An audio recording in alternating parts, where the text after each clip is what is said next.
Alors, the vidéo, pour mettre en avant les the fashion faux pas. Parfois, on pense qu'on est super bien maquillé, qu'on utilise les bonnes teintes, les bons produits, et pourtant.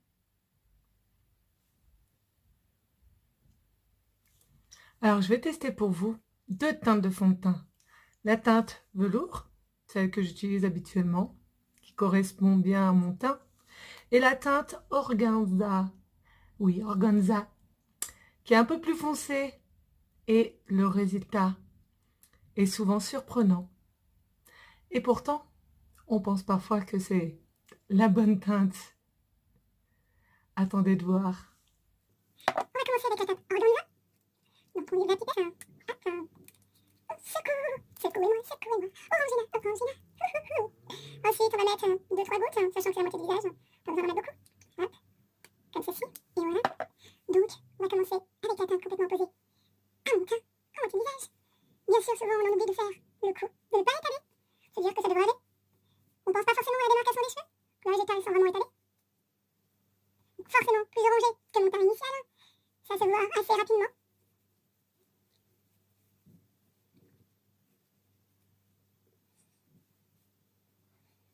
En gros, on voit justement que c'est beaucoup trop foncé. Maintenant, on va mettre la teinte qui me correspond. Donc la teinte velours. Donc pareil, on met la pipette, on secoue. On met 2-3 gouttes. Et voilà, c'est parti. Regardez déjà rien qu'en mettant comme ceci. On voit bien que beaucoup plus adapté à mon teint, sans aucun doute. Pas de traces de démarcation, beaucoup plus naturel. Même en étalant bien, on voit bien que c'est ma taciturne. Et oui. C'est très important de savoir quelle est la teinte qui me correspond quand vous ne savez pas. Demandez. Ça peut aider parfois. Oui. Même au niveau du creux des cernes, tout ça. On voit bien que la différence n'est pas là. Sympa. Maintenant, nous allons tester un correcteur. Normalement, c'est quand même mieux de tester un correcteur de la même teinte ou pas trop clair, une teinte au-dessus, pour que justement ça fasse pas un effet de poche toute blanche, trop exagéré et que ça soit pas très joli. Donc là, c'est la teinte velours, donc comme la teinte qui me correspond bien sûr. Vous allez voir la différence entre les deux teintes. Croyez-moi, l'effet est tout de suite remarqué. Nous allons mettre quelques gouttes, bien sûr, pas trop, ni trop peu. Là, si je vais dans l'exagérance, j'en mets de ce côté-là, 3 de l'autre. Vous allez voir le résultat. C'est évidemment pas du tout le même. Alors, là, je l'étale correctement. Je vais bien sur le dessous des cernes, justement pour éviter la poche, l'effet blanchâtre, sachant que c'est la bonne teinte. Le résultat est tout de suite remarqué. Regardez ça. Maintenant, de l'autre côté, regardez, sachant que j'ai mis une teinte organza beaucoup plus foncée, le résultat est sans appel, beaucoup trop clair. Oui, regardez, beaucoup trop clair. La différence est beaucoup trop voyante. C'est très important de le savoir et surtout d'en prendre conscience. Continuons maintenant. Maintenant, nous allons mettre en avant l'estompage. Oui, l'estompage.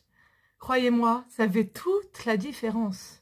Certaines croient que simplement en étalant leur fard, le mettant soi-disant très harmonieusement, le résultat est pas terrible.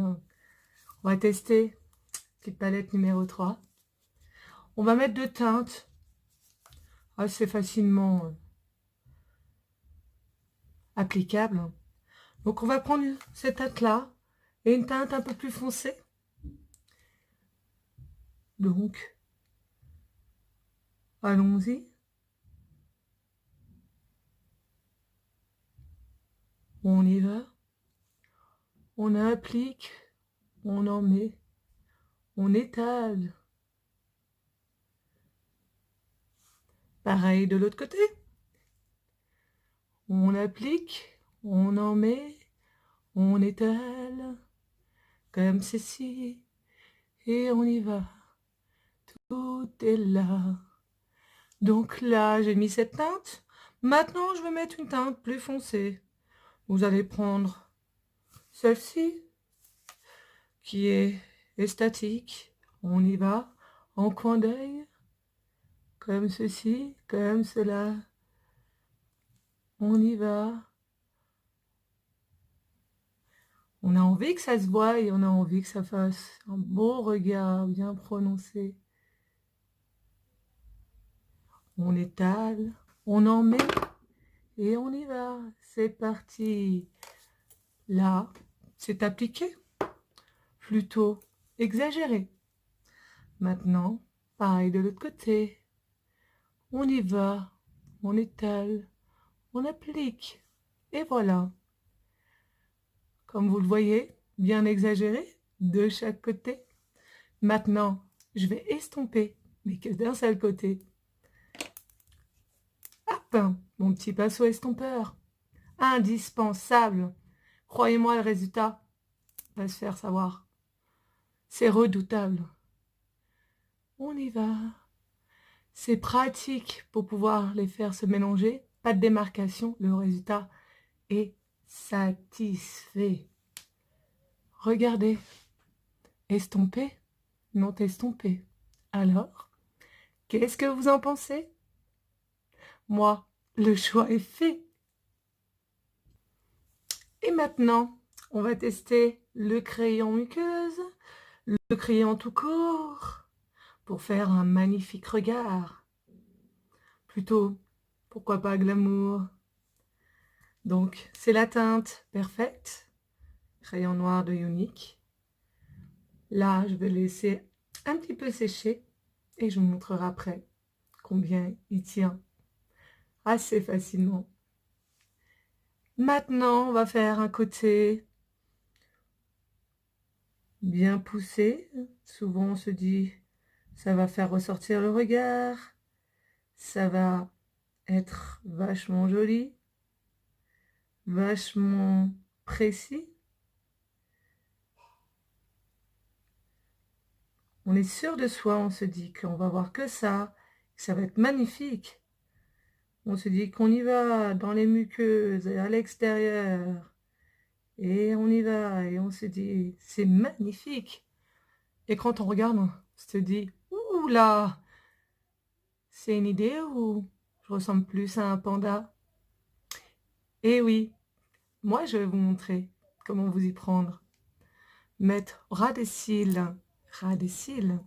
eh oui, ras des cils, sans exagérance. Légèrement, des petits traits sans appuyer de trop.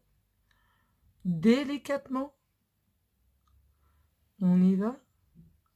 Allez, légèrement. On évite d'aller jusqu'au bout pour simplement mettre en atout le regard simplement. Comme vous voyez, juste un trait. Maintenant, pour que ça fasse plus naturel, qu'est-ce que je fais? Je prends mon pinceau et je l'estompe légèrement pour qu'il puisse bien se marier avec mon regard.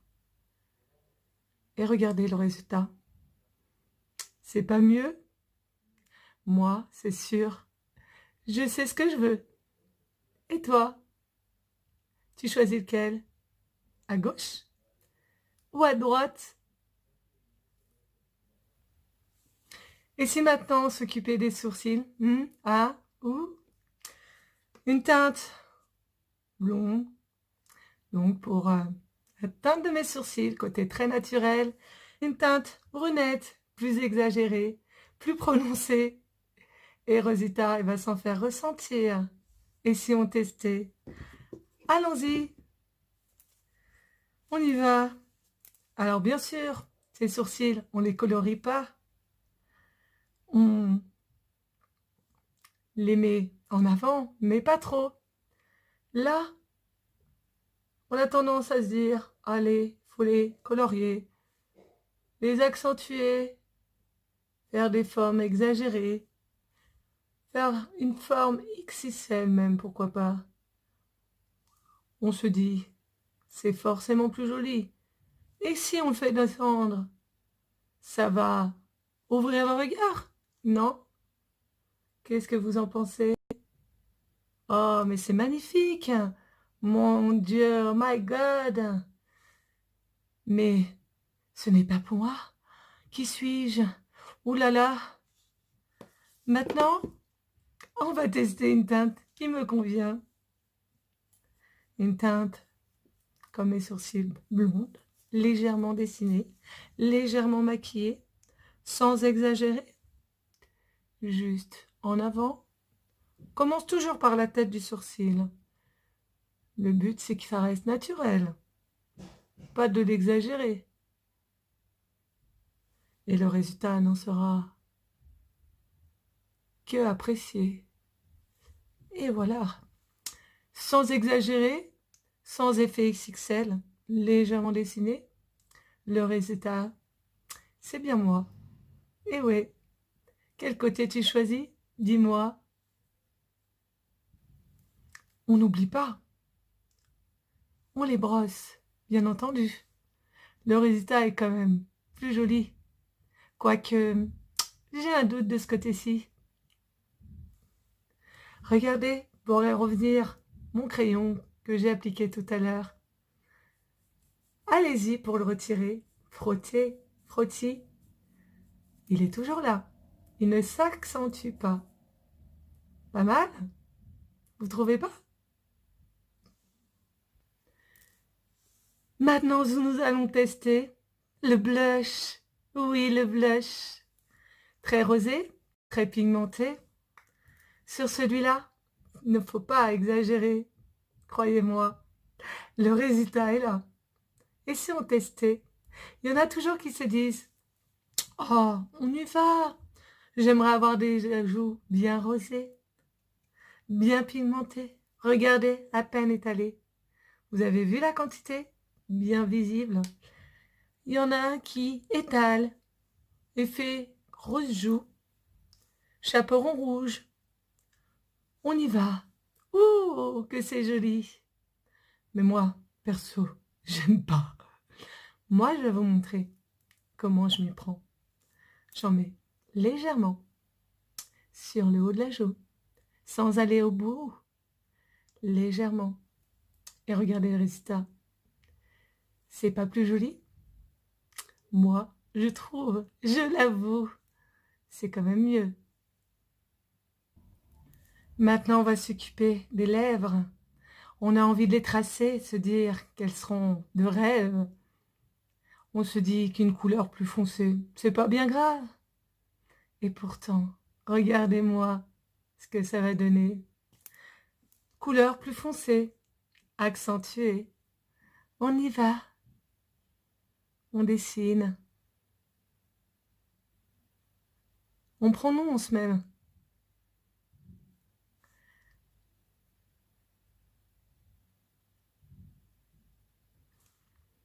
On se dit, c'est pas grave. Ça mettra en avant, ça sera forcément magnifique. Une teinte beaucoup plus claire, qui va un peu plus avec le naturel de mes lèvres. On y va légèrement. On n'a pas besoin d'en mettre trop.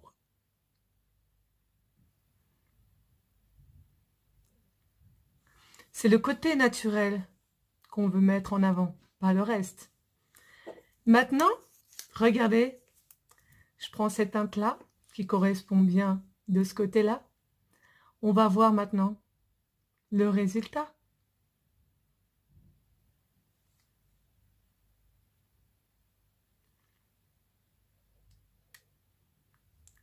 Et de ce côté-là.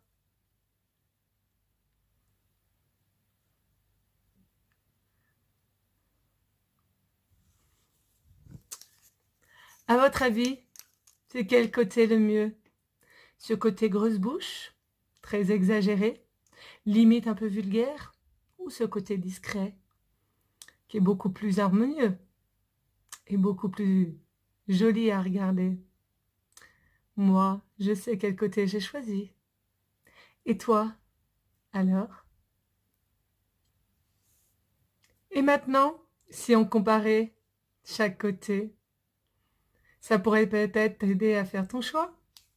Le côté exagéré, non estampé, très flashy, et le côté quand même plus naturel, plus joli, plus harmonieux. À ton avis, quel côté est le mieux pour toi? À gauche ou à droite? N'hésite pas si tu veux des conseils au niveau des teintes, au niveau de l'harmonie de ton visage, au niveau de ce qui te correspond et pourquoi pas des astuces beauté. Je serais ravie de te donner. Maintenant, à toi de sélectionner. Tu peux me retrouver sur ma page Facebook, sur ma page YouTube, sur mon site. Alors n'hésitez pas à prendre contact avec moi. On fera vite le choix qui te conviendra.